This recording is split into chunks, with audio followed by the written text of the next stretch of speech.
PoK से एक अजीबोगरीब बयान सामने आया है। पीओके के पाक ऑक्युपाइड कश्मीर के पीएम की धमकी सामने आई है।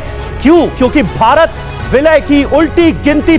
पाकिस्तान को डर है कि कहीं इंडिया पीओके ना ले ले। एलओसी के उस पार से आया हुआ एक शिगुफा इसे आप कह सकते हैं, लेकिन शिगुफे पर बात भी जरूरी है क्योंकि कई बार समय रहते मुगालते को दूर करना भी जरूरी हो जाता है। अक्षय, आपसे पूछना चाह रही हूं, ये बार बार इस तरह के जो बयान आते हैं, हम बतौर हिंदुस्तानी हम जानते हैं, हम अखंड भारत की सोच के नागरिक हैं, हम जानते हैं कि कश्मीर पीओके किस तरह से पाकिस्तान ने लिया, लेकिन उस पीओके के अंदर से अब आवाजें उठ रही हैं, पीओके के अंदर से, कि हमें कारगिल जाना है, हमें हिंदुस्तान में मिला लो। और जिसने किसी ने कहा ना, आपके पाकिस्तानी ने कहा था कि ये नजद वाले अपने आप को क्या समझते हैं, ये मदखाली लोग, ये क्या समझते हैं अपने आप को। दरअसल वरना सामने वाले के अंदर गलतफहमी का अंदेशा और ज्यादा बढ़ जाता है। शिगुफा पीओके के प्रधानमंत्री अनावरुल चौधरी ने छेड़ा है और चौधरी का कहना है कि सीमा पार से लगातार अगर कुछ हुआ तो फिर भारत पर हमला कर देंगे। कि पाकिस्तान इस समय सोनमियामी एक जगह है जो बलूचिस्तान में, वहां पर कर रहा है एयरफोर्स की एक्सरसाइज अल बयास 3 जो कि 2024 में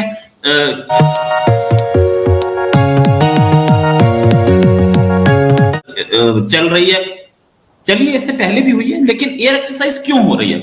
एयर एक्सरसाइज इसलिए हो रही है, इस एयर एक्सरसाइज में प्राइम मिनिस्टर पहुंचे हुए पाकिस्तान के, साथ में आर्मी चीफ भी पहुंचे हुए हैं, सब वहीं पे हो। इसलिए रही है कि अनवरुल हक काकड़ पाकिस्तान के प्राइम मिनिस्टर, जो कि कुर्सी पे बैठे हैं लॉटरी से, और अब शायद दोबारा जिंदगी में बैठ भी ना पाए उस कुर्सी पे, तो कुर्सी का मजा ले रहे हैं।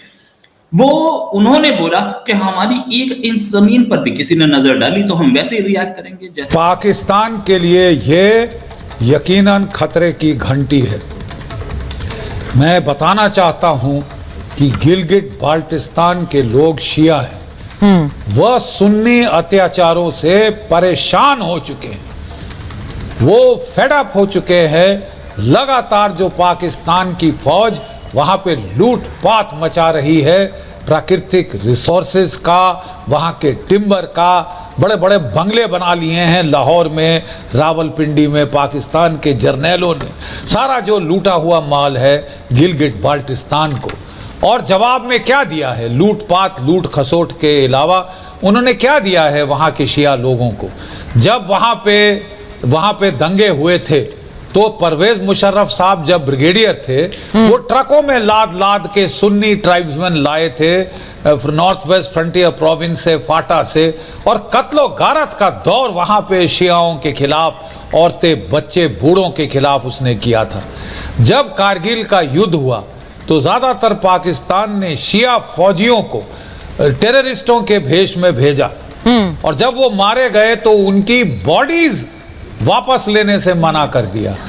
अब तो साहब, एक तो जो ये शिया सुन्नी जो फॉल्ट लाइन है उसके ऊपर सोने पे सुहागा, इकोनॉमिक मेल्टडाउन की हालात, तेल का दाम, बिजली का दाम, खाने का दाम, केरोसिन का दाम, अब जिस चीज का दाम बताइए वो थ्रू द रूफ जा रहा है। तंग आ गए हैं वहां के लोग, इस रियाया से घुटन महसूस हो रही है।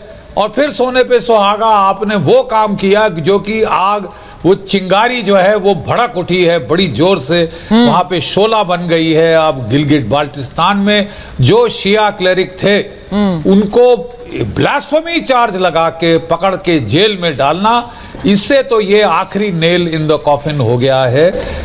ये जो वहां पे पाकिस्तान की हुकूमत है गिलगिट बाल्टिस्तान में, ये अवैध हुकूमत है, ये गैर कानूनी हुकूमत है।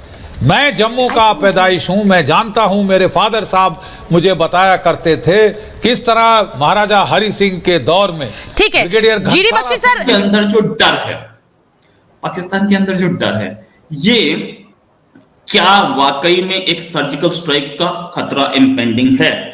और क्या वाकई में गवर्नमेंट ऑफ इंडिया ऐसा सीरियस दिख रही है? पाकिस्तान डरा हुआ है, कुछ तो इनपुट होगा उसके हाथ में। देखिए, पाकिस्तान का डर या पाकिस्तान की स्टेटमेंट्स को बहुत सीरियस लेना बेवकूफ़ी की बात है। उनकी मोस्ट ऑफ द स्टेटमेंट्स जो होती है वो इंटरनल कंजम्पशन के लिए होती है, उनका रियलिटी से, सच्चाई से या एक्सटर्नल अफेयर से कोई लेना देना नहीं है। पाकिस्तान एक ऐसी कंट्री है जिसमें कोई भी बाहरी कंट्री पाकिस्तान के अलावा इंटरेस्टेड ही नहीं है। वो अपने आप को जैसे रखें वो उनका पर्सनल मैटर है। अगर वो लोगों के बिजनेस में उंगली करना छोड़ दे तो लोगों को फर्क भी नहीं पड़ता कि पाकिस्तान नाम की कंट्री दुनिया के किस पार्ट में है। ना तो इंडिया को ये फर्क पड़ेगा एज अ नेबर, ना तो अफगानिस्तान को ये फर्क पड़ेगा एज अ नेबर, और ना ही ये अमेरिका या यूरोप को फर्क पड़ेगा एज अ डिस्टेंट नेबर। ठीक है ना? तो ये इस तरह की गीदड़ बबकी, हम ये कर देंगे, हम ये एयर डिफेंस की तैयारियां कर रहे हैं। कोई मैच है आपका आज की डेट में इंडिया के साथ या किसी के साथ भी? ये लड़ाई का जमाना है।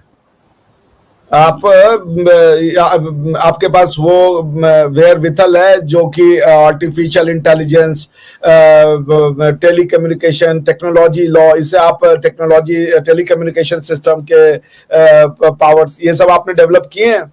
अभी भी वही कन्वेंशनल इंडिया के ऊपर मुगलों ने और गोरों ने इसलिए आक्रमण नहीं किया क्योंकि यहाँ के लोगों को लड़ाई लड़ने नहीं आती थी। यहाँ के लोगों ने दो वजह से, एक तो कि कुछ ज्यादा ही रूल फॉलो करते थे, और दूसरा कि जब वो लड़ाई लड़ने के लिए आ रहे थे तो वो अल्ट्रा मॉडर्न, उस समय के हिसाब से अल्ट्रा मॉडर्न वेपन्स लेके आते थे। हमारे यहाँ वेपन्स के डेवलपमेंट पे ध्यान ही नहीं दिया, तो वही का गलती पाकिस्तान कर रहा है। इनको लग रहा है वेपन्स होते हैं ये एयर डिफेंस सिस्टम, ये जो है क्या नाम है फाइटर क्राफ्ट, और ये जो है मिसाइल, और ये तो रशिया के पास पूरे के पूरे है। क्या कर लिया रशिया यूक्रेन का? ये सब का जमाना गया। इंडिया से आप वॉर नहीं लड़ सकते, और आप ये वॉर बहुत तेजी से हार रहे हो क्योंकि आप रोज जंग लड़ रहे हो, आप रोज युद्ध लड़ रहे हो। You are in a perpetual war, the war with yourself, the war to give your people food, अपने लोगों को खाना खिलाने की जंग, अपने लोगों को पढ़ाने की जंग, अपने लोगों को मॉडर्नाइज करने की जंग, अपने लोगों को सहूलियतें प्रदान करने की जंग, अपने लोगों को अच्छा माशी निजाम यानी कि जिसे कहते हैं अच्छी अर्थव्यवस्था देने की जंग। इन सब जंगों में तो आप हार चुके हो। अब कौन सी जंग करना है आपको? सारी जंगें आपने हारी हुई हैं। आपने इंडिया के साथ बाहरी वाली जंग भी करके देख ली, बाकी सारी जंग भी आप अंदर वो हार रहे हो।